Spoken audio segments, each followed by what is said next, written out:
రామోజీరావు గారు అంటేనే నాకు నా ప్రకారం ఒక అక్షరాకాశం, ఒక స్ఫూర్తి శిఖరం, విలువల జలపాతం. పైనుండి ఆ విలువలు ప్రవహిస్తూ ఉంటాయి.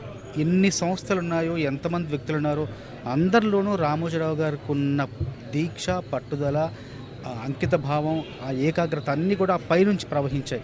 ఆ లక్షణాలు, ఆ గుణాలన్నీ కూడా రామోజీరావు గారి నుంచి అన్ని సంస్థలోని అంతమంది ఉద్యోగులకు ప్రవహించాయి. అట్లాగే ఎన్ని వ్యాపారాలు చేసినా మానవీయ కోణం మాత్రం మరవలేదు, వదలలేదు. అట్లాగే వ్యాపారాలతో పాటు, విజయాలతో పాటు ఆ విజయాల వెనకాల ఉన్న విలువల్ని మనం ఎప్పుడూ గుర్తించాలి, గుర్తుపెట్టుకోవాలి. అవే మనందరికీ ఆదర్శం. రామోజీ గారి కార్యక్రమాల్లో ఒక కార్యక్రమంలో నేను భాగస్తున్నందుకు ఎంతో గర్వపడుతుంటాను.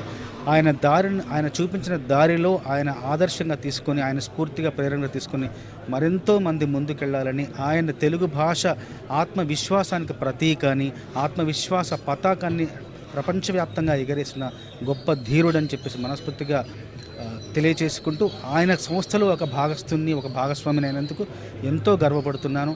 ఆయన చూపించిన దారిలో ఆయన విలువలను ఒక కిరీటంలా భావిస్తూ, కిరీటంలా ధరిస్తూ నేను ముందుకెళ్తానని మనస్ఫూర్తిగా వినవి చేసుకుంటున్నాను.